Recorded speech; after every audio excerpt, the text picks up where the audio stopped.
우리가 이제 한 가지 알고 넘어가야 될 사실은 뭐냐면은 사실은 사무엘상 31장에서 이 사울 왕이 길보아산 전투에서 블레셋과 싸워서 그때 이 사울 왕도 전사하게 되고 사울 왕의 아들 요나단도 죽게 됩니다. 그럼 우리는 보통 사울 왕이 죽었으니까 다윗이 쉽게 이스라엘 전체를 다스리는 왕이 되었을 것이다 이렇게 생각하지만은 사실은 그렇지 못합니다. 사울 왕이 죽고 나서 다윗이 자기의 이제 본적지죠. 원적지가 어디냐면 이제 그 헤브론이라는 데가 유다 사람들이 살고 있는 원적지입니다. 그 헤브론에서 유다 지파, 이스라엘 12지파가 있는데 유다 지파에 의해서만 이제 왕으로 옹립이 됩니다. 그래서 다윗이 왕이 되지만은 12지파의 왕이 아니라 오직 유다 지파만이 다윗을 왕으로 세웠습니다. 그럼 나머지 11지파는 어떻게 됐느냐? 나머지 11지파는 사울 왕의 아들 중에 이스보셋이라고 있습니다. 이스보셋을 왕으로 세웠어요. 그러니까 이스라엘이라는 나라에 왕이 두 명 있죠. 하나는 이스보셋이라는 왕이 있고 하나는 다윗이라는 왕이 있습니다. 한쪽은 11지파가 이제 이스보셋을 섬겼고 다른 쪽에서는 오직 이제 유다 지파만 다윗을 섬겼죠. 그래서 사무엘하로 넘어가면은 사무엘하 3장 1절에 다윗의 집과 사울의 집에 전쟁이 오랫동안 전쟁이 있었다 이거죠. 그러면서 다윗의 집은 점점 강화해져 가고 상대적으로 이 사울의 집은 점점 쇠화해져 가더라 이렇게 말씀하고 있습니다. 오랫동안 이 다윗의 집과 사울의 집 사이에 전쟁이 있었습니다. 그런 가운데 드디어 이제 이 사울을 쫓았던 11지파가 다윗에게 찾아와서 우리의 왕이 되어 주십시오 이런 부탁을 하게 됩니다. 그래서 다윗이 순식간에 12지파의 왕이 되는 통일 이스라엘의 왕이 되는 이런 훌륭한 왕이 되는 거죠. 그래서 다윗의 가장 큰 업적 중에 업적은 통일 이스라엘을 만들었다. 통일 이스라엘의 왕이 되었다. 이렇게 말할 수가 있습니다. 아마 어느 시대에 우리나라가 통일됐는지 모르지만은 통일 이룬 대통령이나 그러한 분들은 역사의 기록 계속해서 남아 있을 줄로 압니다. 이처럼 다윗은 갈라진 나라를 하나로 만들었습니다. 또 다윗에게 있어서 치적 중에 하나는 여러분들 늘 아시다시피 이스라엘을 괴롭힌 사람들이 누구냐면 블레셋 족속입니다. 블레셋이 항상 이스라엘 괴롭혔어요. 그래서 우리가 사무엘상 4장에 보면은 이스라엘 사람들에게 있어서 정말 가장 귀한 것 중에 귀한 것이 뭐냐면은 법궤입니다. 근데 이 법궤를 누구한테 빼앗겼냐면 이 블레셋 사람들한테 법궤를 빼앗깁니다. 그 정도로 블레셋은 늘 이스라엘을 괴롭혀 왔던 그런 족속들이죠. 근데 이 블레셋을 갖다가 완전히 진멸시킨 왕은 누구냐? 그 왕이 바로 다윗 왕입니다. 그래서 다윗 왕은 블레셋을 진멸시킨 것이 다윗에게 있어서 치적 중에 치적이죠. 또 하나는 이 법궤가 조금 전에 말씀드렸지만은 사무엘상 4장에서 이 법궤를 블레셋한테 뺏겨요. 그 다음부터 법궤를 이스라엘이 가지고 있지 못합니다. 20년 동안 법궤가 뭐 아비다납의 집에 갔다가 가드 사람 오베데돔의 집에 갔다가 여기저기 이스라엘 사람들이 아닌 이방 사람들 손에 이 법궤가 돌아다니기 시작합니다. 그 법궤를 이제 다윗이 사무엘하 6장에서 그 법궤를 찾아서 다시 예루살렘으로 가져오는 놀라운 일을 행하게 되죠. 그래서 다윗의 치적 중에 하나는 법궤를 다시 예루살렘으로 옮겼다라고 하는 사실입니다. 또 우리가 알다시피 다윗이 통일 이스라엘 이룬 뒤에 수도가 그전에는 헤브론이었는데 그 수도를 예루살렘으로 옮깁니다. 그래서 예루살렘이 명실공히 이스라엘의 아주 수도로 자리를 잡는 이런 역사가 일어납니다. 그 중에서도 특별히 이 다윗이 법궤를 옮겼다고 하는 것은 신앙적으로 볼 때 매우 중요한 얘기예요. 우리 하나님이 가장 싫어하는 게 뭐냐면은 혼합된 신앙입니다. 그렇게 성경에서 이 혼합, 오직 여호와 하나님 한 분만을 섬겨라, 그리고 우상은 다 진멸시켜라, 이렇게 말씀했음에도 불구하고 우리가 이제 이스라엘의 역사를 보면은 너무나 신앙이 혼합됩니다. 그래서 지금도 고고학자들이 옛날 이스라엘 사람들이 살던 땅에, 뭐 예루살렘이라든가 이런 땅에 땅을 파고 들어가면은 옛날 고족들이 나오고 있거든요. 그래서 고족의 문서를 보면은 토판 문서, 뭐 흑벽대다가 쓴 문서를 보면은 뭐가 나오냐면 우리 여호와 하나님을 가리켜서 아사라의 남편 여호와 하나님 이렇게 나온다고요. 그러니까 우리 하나님을 갖다가 바알의 아내 아세라의 남편 여호와 하나님 이렇게 쓴 글도 나오고 있다 이 말이죠. 근데 이 말은 뒤집어서 말하면 뭐냐? 그 당시에 얼마나 신앙이 우상과 하나님 섬기는 신앙과 혼합되었느냐 이런 걸 갖다가 한눈으로 보여줍니다. 그래서 하나님께서 이 신명기 12장에서 모세와 이스라엘 백성들의 말씀하시기를 너희들이 가나안 땅, 젖과 꿀이 흐르는 땅에 들어가거든 너희들은 한 곳, 내가 정한 한 곳에서만 너희들이 번제와 그리고 화목제를 드려라. 한 곳에서만 예배를 드려라. 이렇게 말씀하십니다. 왜냐하면 제가 조금 전에 말씀드렸듯이 예를 들어서 어떤 산당 같은데, 옛날 사람들이 신에게 제사 드린 산당 같은데 그 산당에서는 하루는 바알에게 제사 드리고 그 다음 날은 아세라에게 제사 드리고 또 그 자리에서 여호와 하나님께 제사 드리고, 그러니까 한 곳에서 우상도 섬기고 하나님도 섬기다 보니까 자연스럽게 이 신앙이 혼합이 되는 거예요.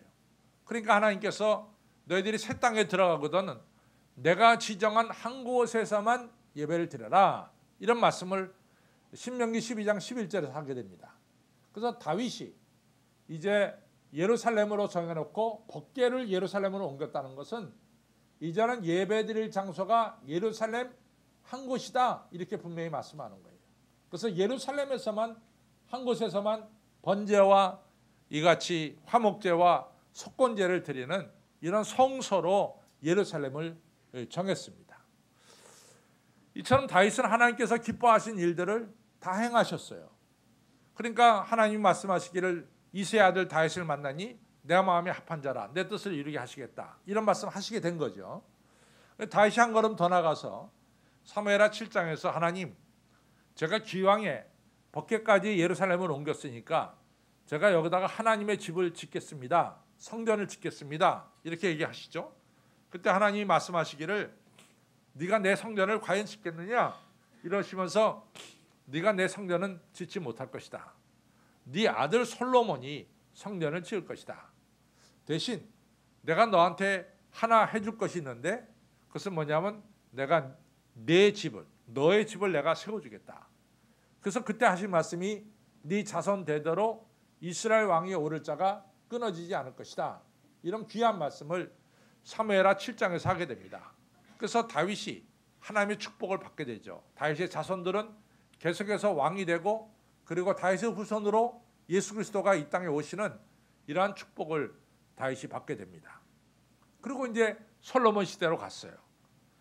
우리가 역대상 28장에 보면은 다윗이 세상을 떠나면서 솔로몬을 불러다가 유언을 남깁니다.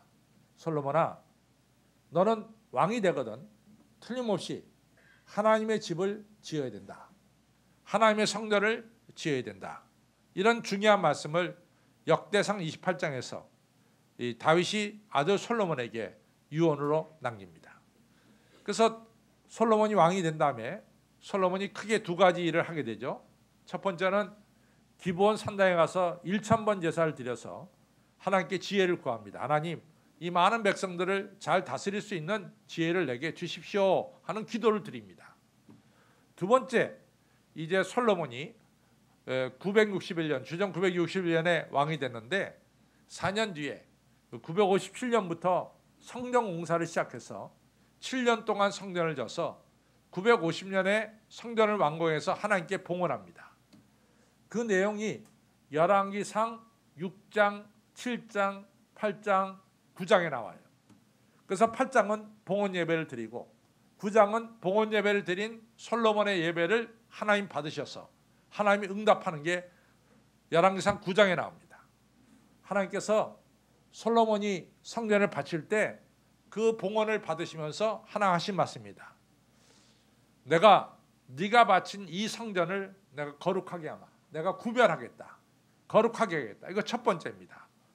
두 번째는 내가 이 성전에 내 이름을 두겠다. 하나님의 거룩한 이름을 이 성전에 두겠다. 이것이 두 번째입니다. 세 번째는 내 눈과 마음이 항상 여기 머물러 있을 것이다. 그러면서 이 백성들이 성전에 와서 부르짖어 기도할 때 하나님께서 그 기도를 들어주시고 응답하시겠다는 약속을 분명히 하십니다. 그러고 나서 6절에 가서 열왕기상 9장 6절에 가서 다 좋다. 그러나 너희가 나를 떠나 우상을 섬길 것 같으면 나를 떠나 너희들이 우상을 섬길 것 같으면 너희를 이 땅에서 지금 너희가 살고 있는 이 가나안 땅에서 너희를 들어 딴 곳으로 쫓아낼 것이다. 내가 이 땅에서 떠나게 될 것이다. 포로 이 땅에서 떠나서 딴 곳에 포로로 끌려가게 될 것이다. 두 번째는 너희가 나를 떠나 우상을 섬기면 이 성전을 내가 부셔버릴 것이다. 쏟아서 부셔버릴 것이다. 이런 하나님의 말씀이 나옵니다.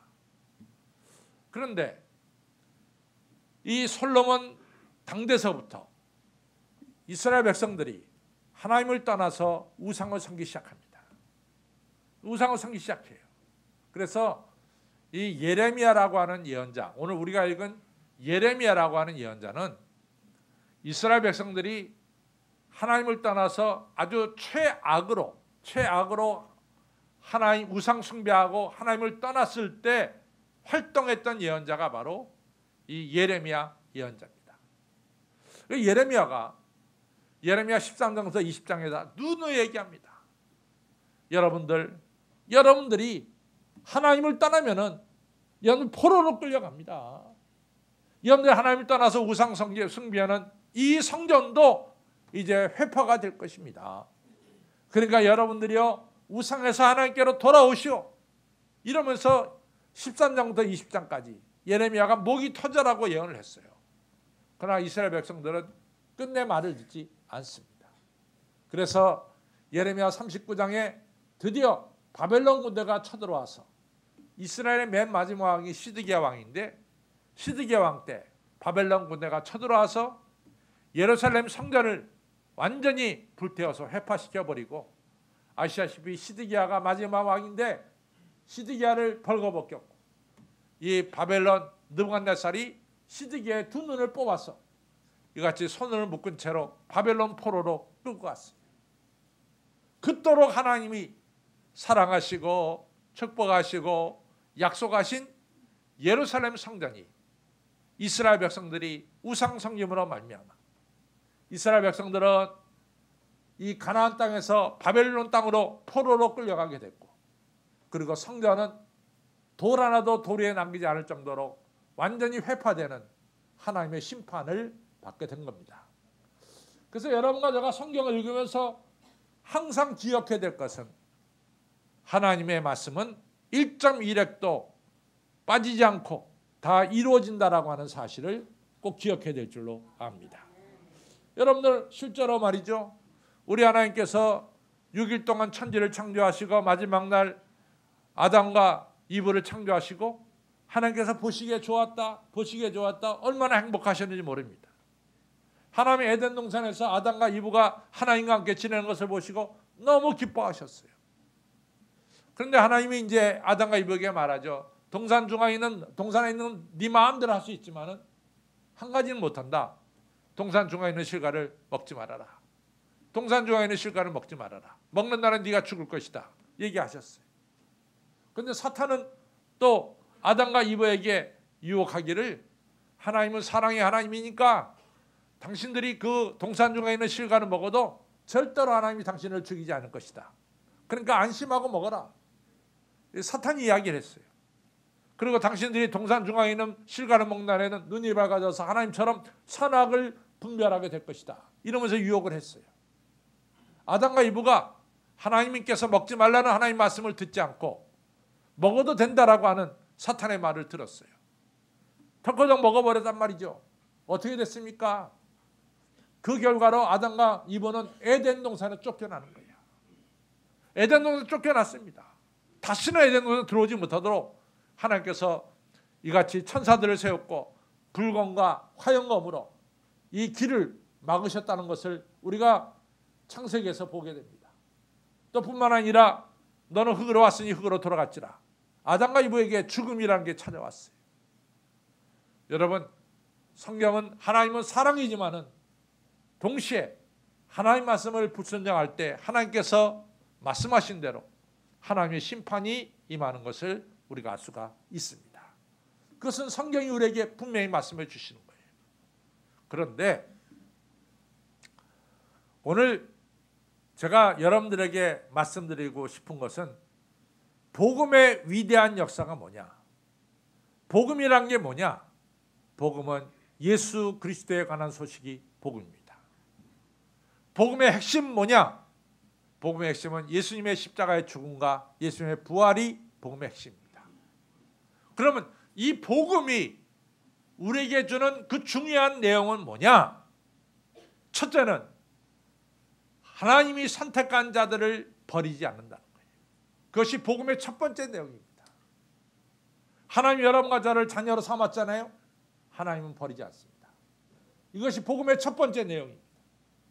두 번째 내용 뭐냐? 하나님은 하나님의 자녀들이 잘못했을 때 예루살렘 성전을 파괴시키고 이스라엘 백성들을 바벨론 포로로 보내고 아담과 이브를 에덴 동산에서 쫓아내고 죽음이 찾아오게 했지만은 복음의 내용은 그것으로 끝나는 것이 아니라 복음의 내용의 핵심은 이스라엘 백성들을 바벨론 포로에서 다시 자기 땅으로 회복시켜 주시고 허물어진 예루살렘 성전을 다시 세워주시고 그리고 죄악과 죽음의 노예가 된 여러분과 저를 죄악으로부터 해방, 죽음으로부터 해방시켜서 다시금 하나님의 거룩한 자녀로 회복시켜 주는 것이 바로 복음의 위대한 역사요 복음의 내용이라고 하는 사실입니다. 자, 따라서 복음의 위대한 역사는 회복이다. 복음의 위대한 역사는 회복입니다. 여러분과 저가 잘못했어 하나님이 매를 들어 치세요. 그러나 치는 것으로 끝나는 게 아닙니다.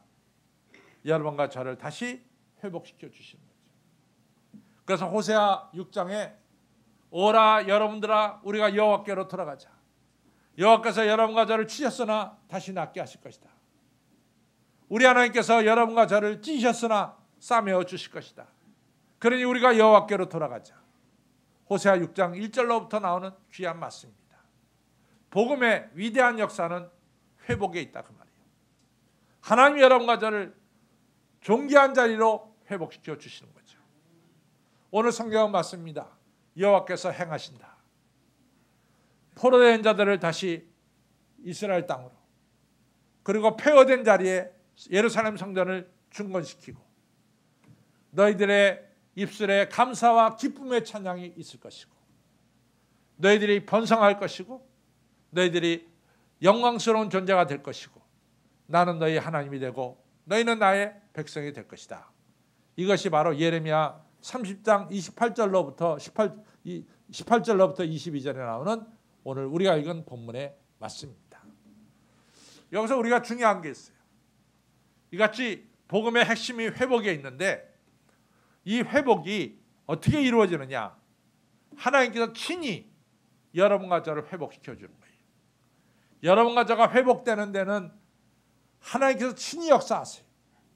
우리 예수 그리스도를 이 땅에 보내셔서 여러분과 저를 죄악에서 건지시고 죽음에서 살리고 다시 하나님의 거룩한 아들, 딸로 만들어주시는 이 일에 하나님은 하나님의 독생자 예수 그리스도를 통해서 이 일을 직접 이루셨다 그 말이에요. 회복의 역사는 하나님이 직접 행하십니다. 여러분 시편 126편에 이런 말씀이 있어요. 우리가 시온의 포로를 우리 하나님께서 우리를 돌리실 때, 다시 말해서 바벨론 포로로 끌려가 있다가 어느 날 갑자기 이 이스라엘 포로들이 다시 예루살렘으로 돌아가도 좋다, 시온의 포로를 돌리실 때 우리의 입에는 웃음이 가득 차고 우리의 입에는 찬양이 가득 찼도다. 주변 사람들이 말하기를, 열방이 말하기를 여호와께서 대사를 행하셨다 하도다. 3절에 여호와께서 우리를 위해서 대사를 행하셨습니다. 이런 고백이 시편 126편 1, 2, 3절에 나옵니다. 실제로 이스라엘 백성들이 바벨론 포로로 끌려가 있을 때 저들은 다시 예루살렘으로 돌아간다, 그것을 꿈에도 생각하지 못했어요. 이제는 하나님이 우리를 버렸다라고 생각했어요.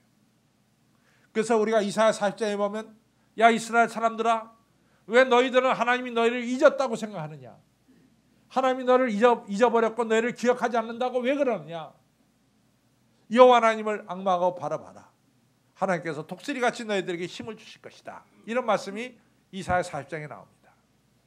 이스라엘 백성들은 포로 생활이 오래되다 보니까 이제 포기했어요. 하나님이 우리를 버렸다고 생각했어요. 주변의 나라들도 이스라엘이 이제는 계속해서 나라가 없이 포로로 지낼 것이라고 생각했어요. 그런데 느닷없이, 정말 이것은 느닷없이입니다. 바벨론, 우리가 바벨론 하지만 이 바벨론이라는 나라가 100년은 못 갔어요. 100년을. 주전 539년에 페르시아한테 바벨론이 망합니다. 이 엄청난 나라가 100년도 못 가서 페르시아한테 망합니다. 그리고 페르시아의 초대 왕이 고레스예요. 고레스가 이같이 바벨론을 무너뜨리고 그 중동의 최강자가 되자마자 첫 번째 한 일이 뭐냐, 바벨론 포로로 와 있던 이 포로들은 자기 나라에 돌아가도 좋다, 고국에 돌아가도 좋다는 이런 칙령을 내리게 됩니다. 그래서 이스라엘 백성들에게 갑작스럽게 포로 생활을 접고 이제는 고국 땅에 돌아가는 이런 역사가 이루어지게 된 거죠. 이 역사 누가 한 거예요?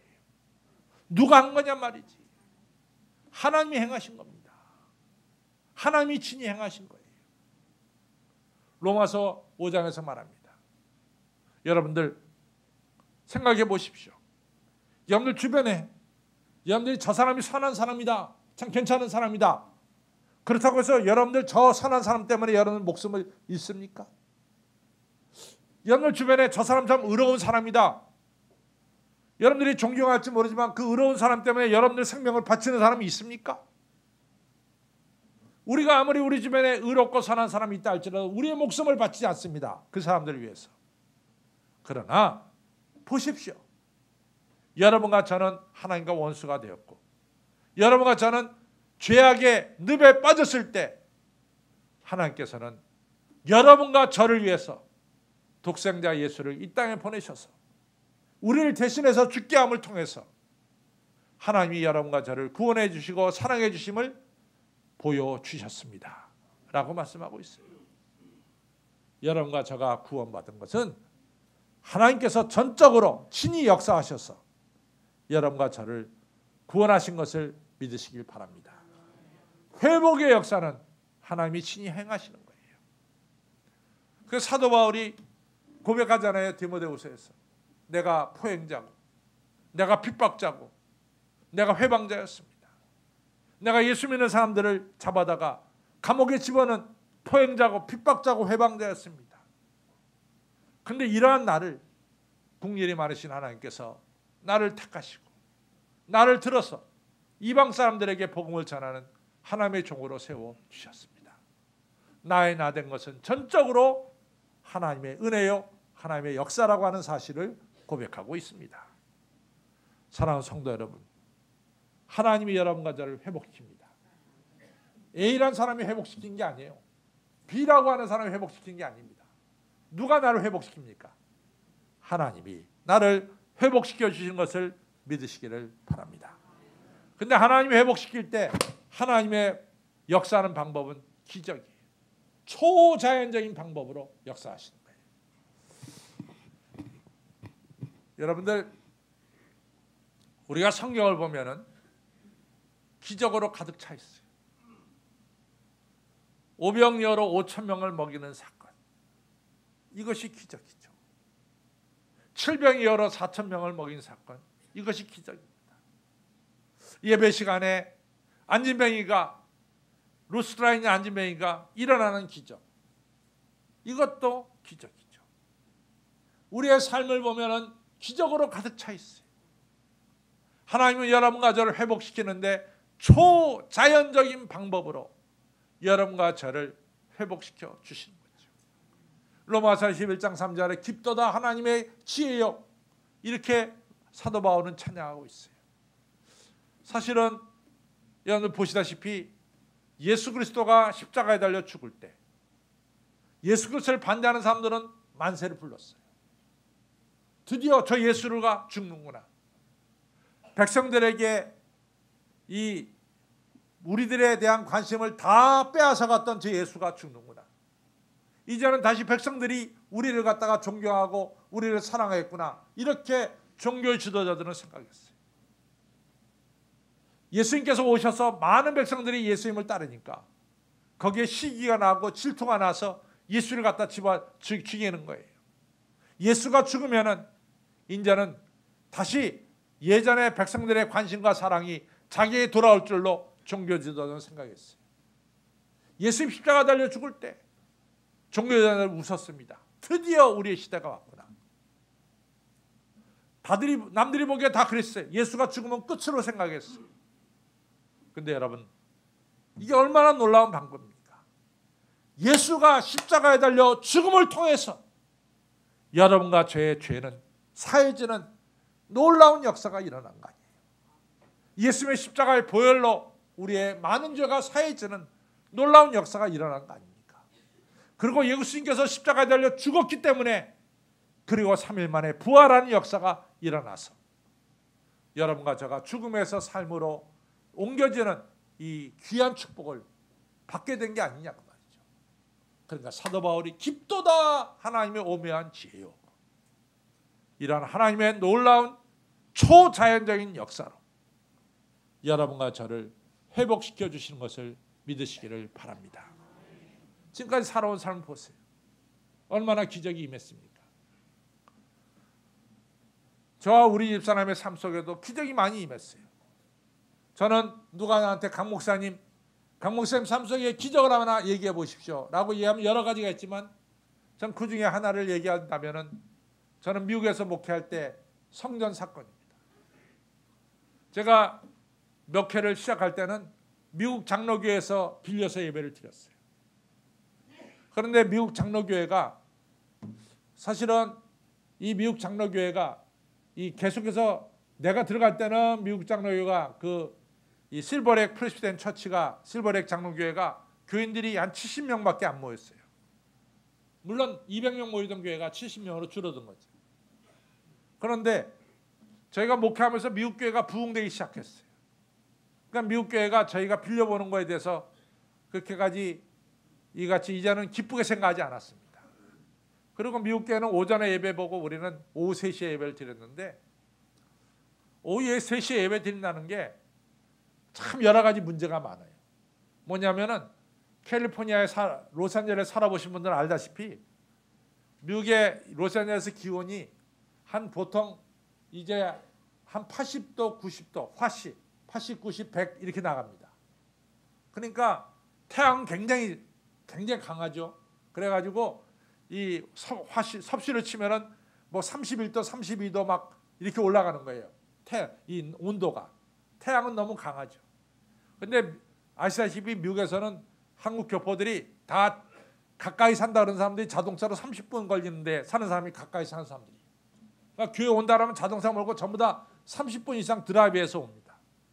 그래서 오후 3시에 딱 2시인가 3시에 예배를 드리면은 제가 딱 강단에 서 설교하면은 온유월의 병아리 같아. 다 졸아. 정말 미치겠어요. 다 좋은데. 정말 미친 것은 내가 그 당시에 이제 배단위 연합장로교회라고 우리 교회에서 한 5분밖에 떨어지지 않은 배단위 연합장로교회에서 이 목사님이 더 이상 설교할 수 없게 됐기 때문에 우리 노회가 나보러 배단위 연합장로교회 가서 나보러 설교하라 그랬어요. 그래서 내가 오전에는 그 교회 가서 설교하고 우리 교회에서 5분밖에 안 되니까 자동차 타고 5분이면 저희 교회 도착하니까 와가지고 오후 예배가 저희 교회 본 예배니까 저희 예배 설교합니다. 그런데 뭐 배단위 장로교회에서 설교할 때는 교인들이 다 정신이 번쩍번쩍 해갖고 아멘 아멘 하는데 이게 뭐 오후만 오면 그냥 온 6월의 병아리처럼 다 좋는 거야. 그리고 교인들이 꼭 이 전깃줄에 앉아있는 참새 같아. 참새. 그래서 이게 남의 예배당에서 빌려보니까 참새같이 이렇게 앉았다가 누가 포수가 총 한 방만 쏘면 다 날아갈 것 같은 이런, 제가 이렇게 설교해 보면 알잖아요. 굉장히 이같이 안정되지 못하고 뿌리 깊지 못한 이런 걸 느끼게 됐습니다. 지금부터 30년 전 좀 더 된 이야기예요. 제가 교회당을 사기로 작정을 하고 이 100만 불짜리 건물을 하나 샀어요. 뭐 달러로 한 100만 불 대단히 우리나라 돈은 지금 뭐 그렇게 크잖아요. 10억 좀 넘죠. 근데 그 당시 1980년대는 100만 불이 어마어마한 돈입니다. 그래가지고 어떤 건물을 샀냐면 교회는 이 소위 말해서 비즈니스 존, B존에서만 교회 허가가 나올 수 있어요. B존. 그러니까 저희가 B2 지역에 있는 건물을 이 상업용 건물인데 지붕이 굉장히 높고 어떻게 보면 교회 같기도 한 그런 건물을 샀어요. 사가지고 이제 내부 시설 다 교회로 꾸미고 또 교육관도 교회로 꾸미고 그리고 이제 LA 시청에다가 교회 허가를 내려고 합니다.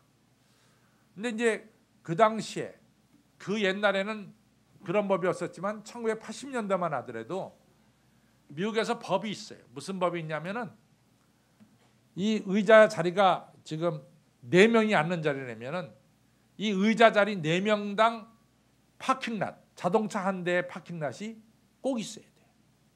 그러니까 100석의 자리라면은 예배당 본당이 100석의 자리라면은 파킹 플레이스가 25대가 있어야 돼요. 200명 앉는 자리라면은 50대가 있어야 돼요. 그게 법이 리콰이어하는 거예요. 법이 요청하는 거예요. 그걸 하지 않으면은 교회 허가를 내주지 않습니다. 근데 이제 저희 교회 바로 그 뒤편에 이 무슨 센터가 있냐면은 이 어려운 사람들 도와주는 복지센터가 바로 교회 뒤에 있어요. 근데 그 복지센터의 파킹랏이 엄청나게 커. 근데 주일날은 거기 한 대도 없어요, 차가. 그럼 거기 갖다 이제 세운단 말이죠. 근데 이제 비록 교회가 파킹랏이 없더라도 우리가 지금 반원초등학교에서 빌려 쓰듯이 반원초등학교가 한신교회를 위해서 주일날 이 파킹장을 써도 좋다고 하는 문서로 계약만 체결돼 있으면은 LAC는 그것을 보고 교회 허가를 내주는 거예요. 그래서 저희는 복지센터가 넓은 데 있으니까 그러니까 아주 쉽게 우리가 돈도 내고 빌렸으니까 쉬울 줄 알고 갔어요. 그때 안 해주겠다는 거예요. 안 해주겠대. 아무리 얘기해도 안 해주겠대. 안 되는 거지. 안 해주겠다는 걸 어떻게 하겠어. 큰일 났습니다. 교회를 다 꾸며놨는데 교회 허가를 못 받게 됐어요. 교회가 허가되지 않은 곳에서 예배드리죠. 그러면 한 번 경고가 나오면 500불 벌금을 내요. 두 번째도 말 안 듣죠? 1000불이야. 세 번째 말 안 듣죠? 5000불이야. 네 번째 말 안 듣죠? 10,000불이야. 이게 말이야. 뭐 얼마나 누진이 되는지 말할 수가 없습니다. 그러니까 외국인이 미국 땅에서 불법한다 있을 수가 없는 얘기죠. 걸리면 뭐 엄청나게 벌금을 때리니까. 그때 이제 제가 정말 30대 초반인데 제가 교회 장로님들을 잘 설득해서 끝까지 했는데 이 교회 허가가 문제가 생겼단 말이지. 이게 허가가 안 되니까 제가 밤에 잠을 잘 수가 없어요. 틀림없이 교인들이 그렇게 생각할 것 같아. 저 젊은 목사가 일을 저질렀다. 절 목사가 절 목사가 일을 저질러서 문제를 만들었구나. 이런 말이 제 얼굴에 수없이 쏟아질 것을 바라보니까 밤에 잠을 잡을 수가 없어요. 정말 걱정스러웠어요. 그렇지만 어떡합니까? 2판 4판이다. 한번 가보자. LA시청에 가보자. 그래갖고 다 신청서를 써가지고 그 신청서를 받는 클락한테 이 서류를 갖다 딱 집어넣었다. 클락이 컴퓨터를 주소를 딱 치더니 그냥 느닷없이 그 종에다가 커밋 도장을 찍었어. 도장을 찍었대. 교회 허락 도장이 찍어졌대. 왜 찍혔냐? 본래 그 교회를 질 때, 그 건물을 때 교회로 줬어요. 본래. 근데 그 교회가 무슨 연유인지 모르지만은 교회를 비즈니스 하는 사람한테 팔아버렸다고. 근데 그 비즈니스 하는 사람이 다시 우리한테 판 거야. 그러니까 LA시청에는 그 건물 주소에 교회로 돼 있어. 교회로. 그러니까 우리가 교회로 쓰겠다는데 직원이 아무런 문제가 없는 거야. 그냥 도장 찍었어. 여러분들 이게 기적 아닙니까? 이게 기적 아닙니까? 이게 하나님 하신 일 아닙니까? 하나님 하신 일. 그것이 기적이에요. 우리의 삶 속에 이런 기적이 얼마나 많냐 말이지. 하나님은 인간이 생각하지 못하는 방법으로 여러분과 저를 회복시켜 주시는 하나님이심을 믿으시기를 바랍니다. 그래서 오늘 예루살렘에 다시 성전이 세워지고 성전에 모여든 사람들이 다시 하나님을 찬양하고 감사한 소리가 울려 퍼지게 하고, 그리고 예배드리는 이스라엘 백성들을 번성케 하고 쇠잔치 않게 하고, 그리고 영화롭게 한다라고 말씀하고 있습니다. 다 우리 성경 한번 보겠습니다. 같이 보겠습니다. 18절 19절 보겠습니다. 30장 18절 19절 같이 보겠습니다. 시작. 나 여호와가 말하노라. 보라, 야곱의 장막들을 돌이키고 그 거하는 곳들을 국리로 여길 것이라. 그 성읍은 자기 산에 중건될 것이고 그 궁궐은 본래대로 거하는 것이 될 것이라. 감사하는 소리와 즐거워하는 자의 목소리가 그 중에서 나오리라. 내가 그들을 번성케 하리니 쇠잔치 아니하겠고 내가 그들을 영화롭게 하리니 비천하지 아니하리라. 마지막 22절 보겠습니다. 시작. 너희는 내 백성이 되었고 나는 너희 하나님이 되리라. 여러분, 복음의 핵심은 회복입니다. 여러분과 저를 회복시켜 주실 분은 여호와 하나님이십니다. 여호와 하나님 바라보고 의지하시는 여러 성도님들 되시기를 주님의 이름으로 축원합니다. 아버지 하나님 감사합니다. 오늘도 하나님 아버지의 복음으로 저희들을 하나님의 거룩한 자녀로 회복시켜 주심을 감사를 드립니다. 아버지 하나님이여, 저희들이 하나님의 자녀로 이같이 선택 안 받고 때로는 우리가 하나님의 뜻을 어길 때 하나님께서 매를 드실 수도 있지만은 우리를 버리지 아니하시고 다시 회복시켜서 우리의 입술에 감사와 찬양이 넘치며 우리를 번성케 하며 우리를 영화롭게 하며 나는 너희 하나님이고 너는 내 백성이라고 하는 귀한 축복을 내려주시는 것을 말씀을 통해서 깨달았습니다. 2016년 5월 여호와 하나님을 바라보며 우리 자신이 하나님의 존귀한 자로 회복되며 우리의 가정이 하나님의 축복으로 회복되며 우리의 사업장이 하나님의 역사로 회복되는 회복의 역사, 복음의 역사가 머리 숙이는 성도님들 가운데 있게 하여 주시옵소서. 예수님의 이름으로 감사하며 간절히 기도를 쌓옵나이다. 아멘.